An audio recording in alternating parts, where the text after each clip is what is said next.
It is time to finish decluttering this laundry room. We totally got this.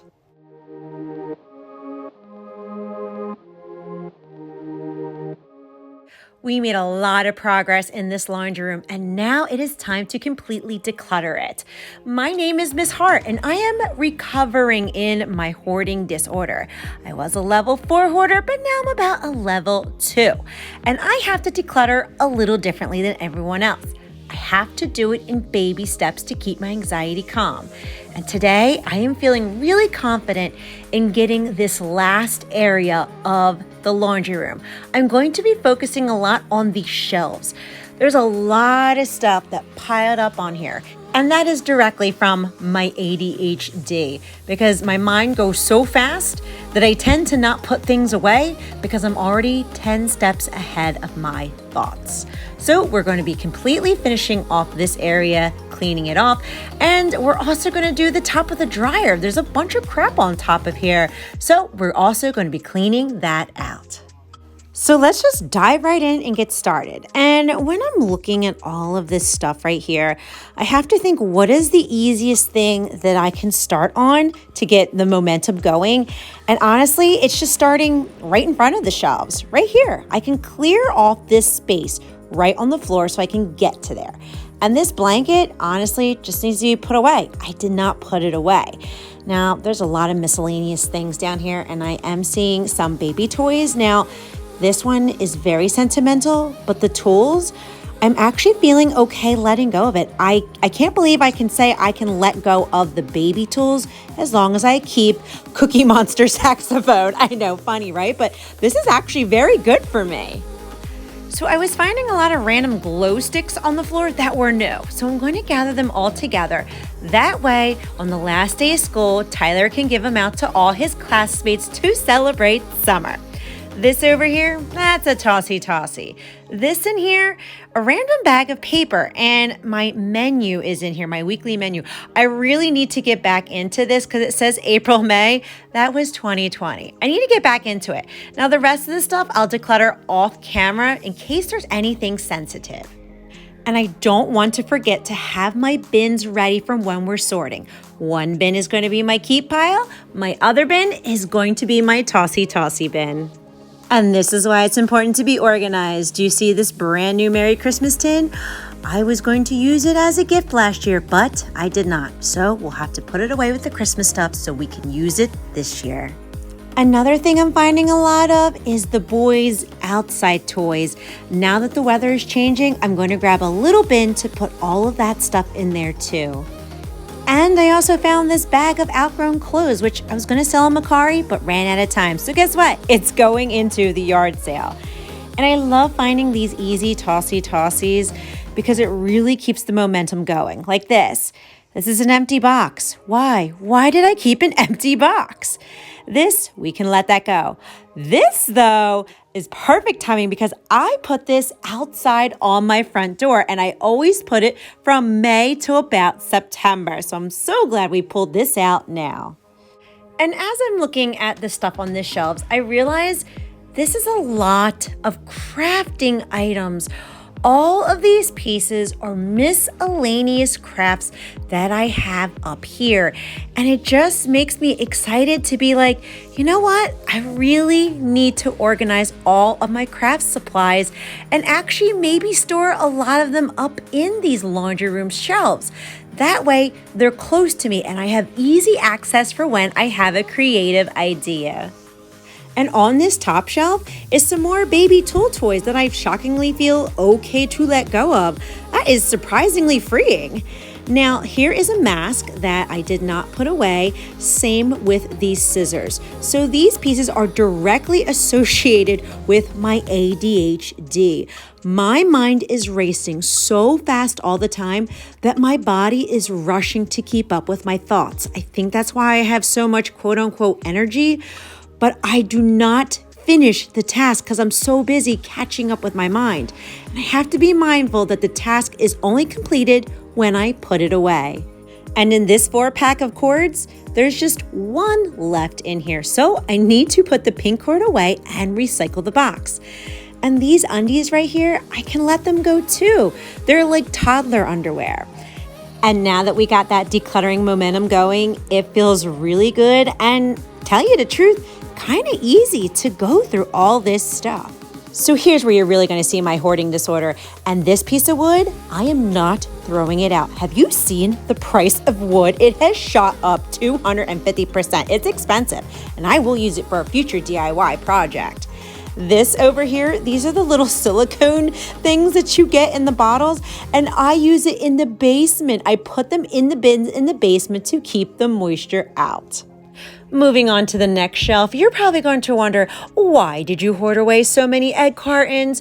Well, it's because they are the perfect seed starters for my garden. And I just love recycling, reusing, so I need to start planting my flowers.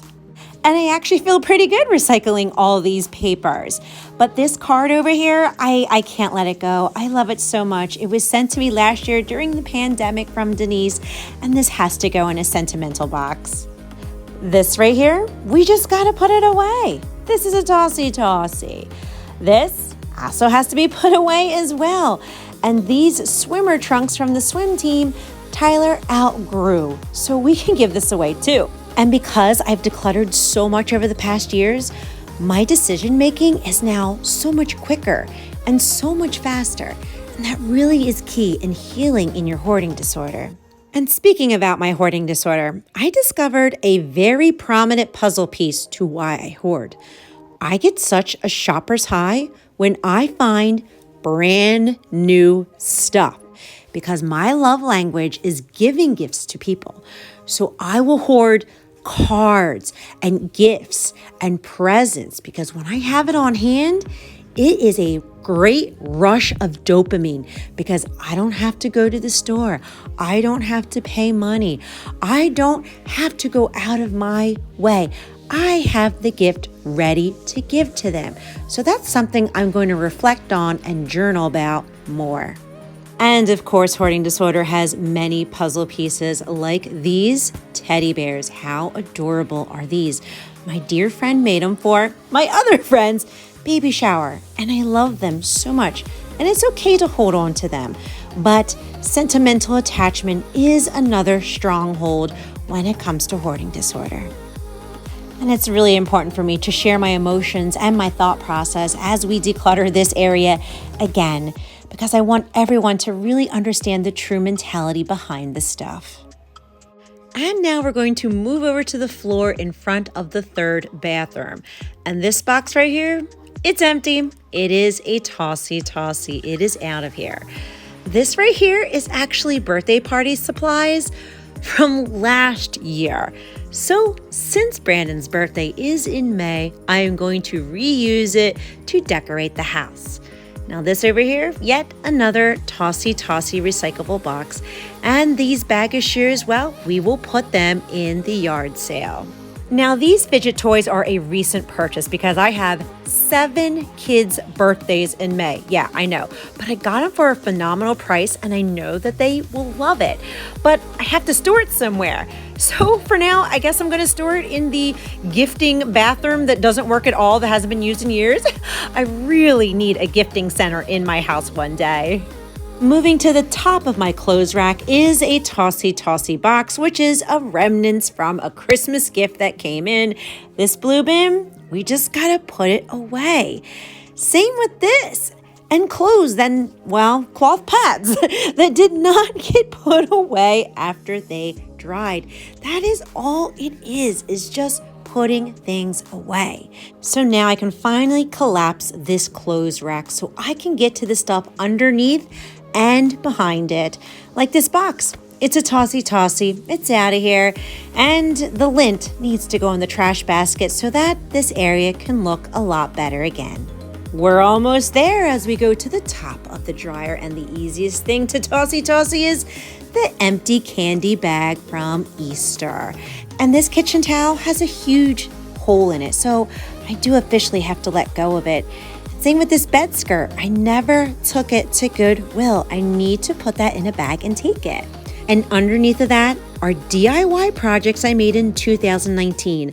I wanted to make a YouTube video on how I crafted this out of free curb stuff, dollar store jammies, and spray paint, but it never aired. I never completed it. So maybe this is the year to finally showcase it. And of course, unfinished projects is actually a combination of my ADHD and just not enough time for all of my ideas. Now that the top of the dryer is decluttered and clean, we move on to the utility sink. Now, the washer doesn't drain into here. It's just a utility sink for cleaning. But look, we never took this paintbrush out to dry, so it formed mold all over it. Now I have to throw this out. Same with this one. Though the door paint is really thick and it's like hard as a rock, I have to throw this out. And that's a sin because I didn't complete that task. And to be honest, all this stuff is tossy-tossy. I don't feel comfortable keeping it anymore. I have to recycle this as best as I can. Now, the only thing I am going to keep is the Scooby-Doo plastic bucket because I know I can really give this a good scrubbing, and the glass vase. But everything else, it's just going to get thrown out. And here are how our bins are looking, and I'm very happy to say that our tossy-tossy pile is huge because this tossy-tossy pile takes up most of my kitchen floor so that you can see everything. All of this is going out of my house. And of course, I will recycle it as best as I can. There are even some things I'm going to give away on my town's giving page and a few items that we'll put in the yard sale. But overall, I'm feeling very good and very confident that I am strong enough to do this. I am strong enough to declutter and recover in my hoarding disorder. And now I finally get to show you the completely cleaned out laundry room once again. Doesn't it look so much better? And this time, it did take about 3 episodes to get to here, but that's okay because that's what works in my hoarding disorder, is doing baby step decluttering, doing it in small sections so it's not so overwhelming and that I get a panic attack and then not want to do it. I have to make this a positive experience so that I can complete the task, complete the hard work, and finally get to enjoy the clean spaces. This is definitely worth it. And I'm so happy to say that you can heal in your hoarding disorder. It's going to take time, and that is okay because I am here to cheer you on. Everyone in this YouTube community is here to cheer you on because we understand the struggles behind the stuff. And we are a loving, encouraging support group here to keep us accountable, cheer us on as we reach our goals together.